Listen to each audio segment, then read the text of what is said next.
What's up, you guys? This is Justin Klambala, and welcome back to my channel. I'm very excited to talk about today's topic, the 3 ideas that are going to improve your consistency with driving. Okay, we're going to be talking all about the driver. Before we get into that, though, if you haven't already, please go ahead and click on the subscribe button and then the bell button right next to it if you want to get notifications on all of my future videos.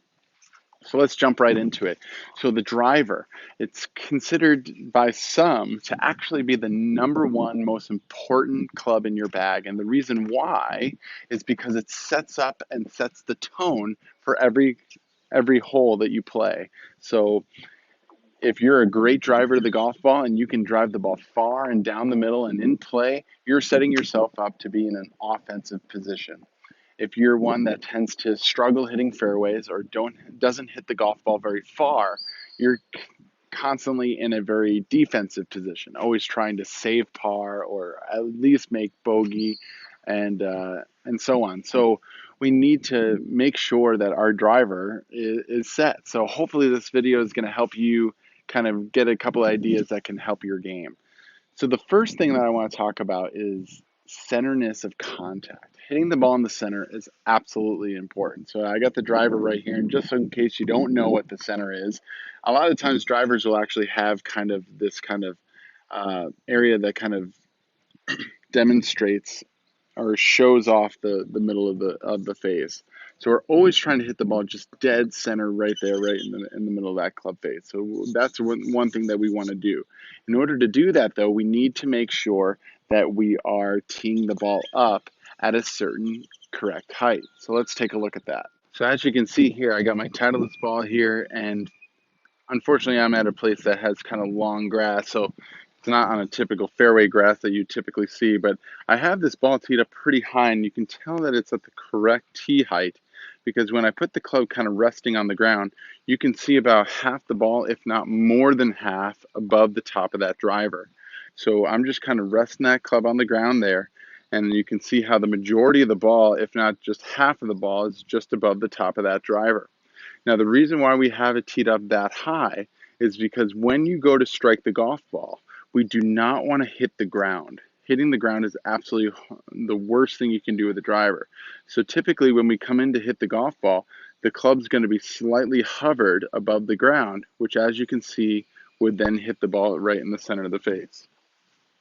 I'll actually show it to you from another point of view here. So if I have it resting on the ground there, you can see about half the ball is above the top of this driver. But then when I come in just slightly hovered above the ground, the ball hits just dead perfectly in the center. Okay, so now that's centerness of contact. It's kind of a very, very small basic, which some of you might be telling yourselves, well, yeah, I already know that. Yeah, I got to hit the ball in the center. But it's one that is so overstepped by so many amateur golfers that they don't pay attention to it. The best way to do that is to take a can of powder spray you can buy at Walgreens or a CVS, and you can spray the face of your driver. And when you hit the golf balls, it'll show you where you're hitting on the club face. Practicing hitting the ball in the center for all clubs, but particularly driver, is going to be very, very helpful. There's actually 3 things that I wanted to cover with you that are controlled by hitting the ball in the center of the face. One, it controls how far the ball goes. So if you're hitting the ball off center, it's not going to feel very good, and it's going to take up to 30 to 40 yards off of your drive just by missing the ball in the center of the club face. It's incredible just missing it off the center that you can lose that much distance, but you can. The second thing that centerness of contact controls is direction. So if you hit the ball more in the toe or more in the heel, it'll actually mess up the direction of the ball. So if you hit the ball in the toe, for a right-handed golfer, you'll see the ball hook, particularly to the left. And then if you hit the ball more in the heel, you'll see it more slice or fade to the right. So hitting the ball in the center is absolutely important to avoid the hooks and fades. And then finally, the third thing that centerness of contact tends to control is your perception of your golf swing. So if you're not hitting the ball in the center, a lot of times you'll start to critique your golf swing. And in reality, it might actually not be your golf swing at all. You might be swinging just fine, but you're missing where you're supposed to be striking. And that doesn't necessarily mean that you have a bad golf swing. It just means that where you're creating the force and where you're creating the strike is just a little bit off with your coordination. And just having that awareness and that awareness of that reality is huge when it comes to improving your game, because sometimes it's just maybe standing a little closer, a little further away if you are missing it in the center of the face. But centerness of contact, absolutely the number one thing that you have to make sure that you're doing to improve your driver. Now, the second thing is where your head is in relationship to the ball. And this is what I mean by that. So as I set up to the ball here, the number one fundamental to being good with a driver is having your head well behind the ball at the moment of impact. When I worked with one of my biggest mentors, Jim McLean, we used to do swing studies. And what swing studies were is that we would take the top 100 players in the world and we'd study part of their swing, and but for 100 players. And one of the things that we studied was at the moment of impact, when you go to strike the golf ball, for a great player, a top 100 player, where's their head in relationship to the ball? And what we saw was that 100 out of 100 of them, this is 100% fundamental of all of these great golfers, is that when they went to go to strike the ball, if you drew a straight line up from where the ball is, their head was well behind that ball at the moment of impact. So to make sure that we can get that when we go to strike the golf ball, we need to make sure that that ball position is placed in the correct position. So you'll see here the way that I get into my golf ball here, which is a great way for you to copy if you haven't already had a way of getting into the ball, is to have your feet close together. From here, you're going to take a little small step with your left foot and a very big step with your right foot. That places that ball just on the instep of your left foot. Very important for a right-handed golfer.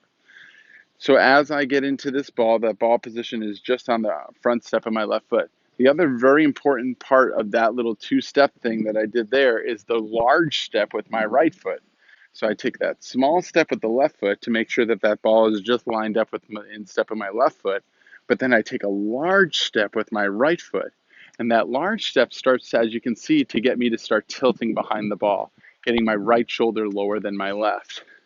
So getting that right shoulder lower than my left starts to get my head slightly behind the ball at the moment of impact, or at the moment of address. So since I want my head to be behind the ball at the moment of impact, if I can start with it fairly behind at the moment of address, it's really going to help me get into that position. So starting with that tilt of my body, and then another thing to note here is that when I tilt my body to the right, I'm not leaning into my right foot here. I don't have extra weight in my right foot here. I'm just tilting my spine to the right, and I'm still 50-50 in my weight distribution. You can actually see I can even tilt almost 90 degrees, but I'm still 50-50. So it's important to note that when I am tilting to that right there, that I'm not leaning into my right foot there. Okay, so I got my feet together, little step, big step, little tilt, and then when I swing, and then another thing you'll notice here too that kind of helps with keeping my head behind is making sure that the grip is actually slightly behind the ball. There's a lot of times people get this conception that we need to have our hands forward of the golf ball, but not necessarily with a driver. So you can actually get your hands a little bit further back and have the butt end of the club just pointing at your belly button, which will also help with getting your head behind. Now, as I swing back and then swing through, I'm going to try to feel like I'm trying to keep my left ear as far behind the ball as I can. We've actually seen with a lot of great players that actually when they come in to hit the ball, they'll actually move their head in the opposite direction, and we'll actually see them in slow motion as they're coming in to hit the golf ball. Their head will actually start to back up in the opposite direction as they try to hit the ball. And then once they've struck the ball and they've come back and struck the ball coming through, that's when their head will come forward and they'll complete their swing. So I'm going to try to do kind of like a slow motion swing here and see if you can kind of see how my head acts in this swing just by showing you this little slow motion swing.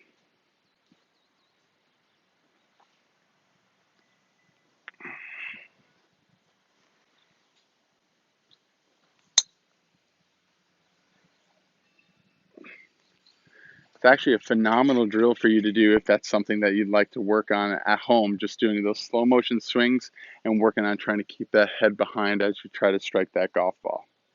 Okay, so that is the second thing. We want to try to get our head behind the ball. Now, for the third thing that will absolutely improve your golf swing is swing speed. Swinging the golf club fast is the key to hitting the ball well. So, how do we get that club head speed? And that's what we're going to talk about as our third thing that we want to cover in the golf swing.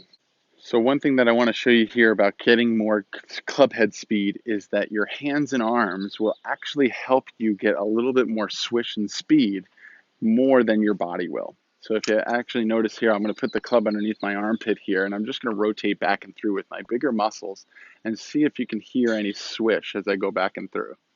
Turn back, turn through.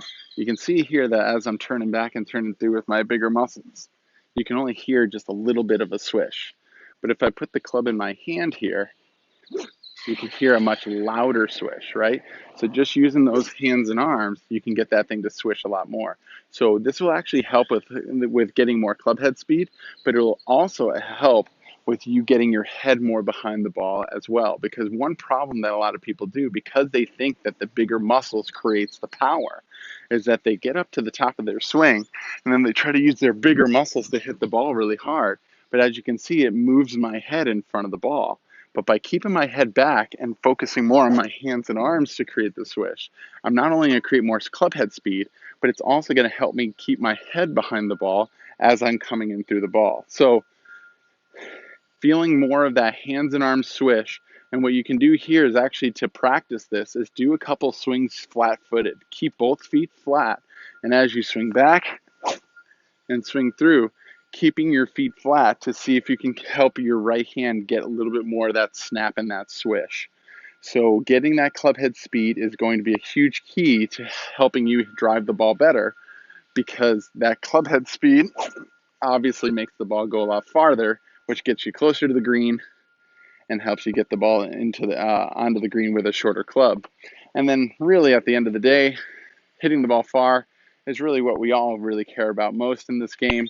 The putting and chipping is kind of fun, but hitting the ball far is what we all really, really enjoy a lot. So making sure that we get those hands and arms to snap really loud coming through the ball, keeping that body quiet, and only allowing that body to come forward just at the very end is going to be a very big key for you.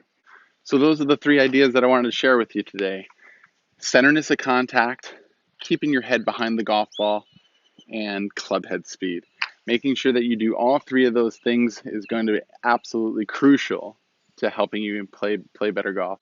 Thanks so much for watching this video. I really hope it helped your game. And if you really like this video, please go ahead and click on the like button for the YouTube algorithm. And I hope to see you at our next video. Thanks so much for watching.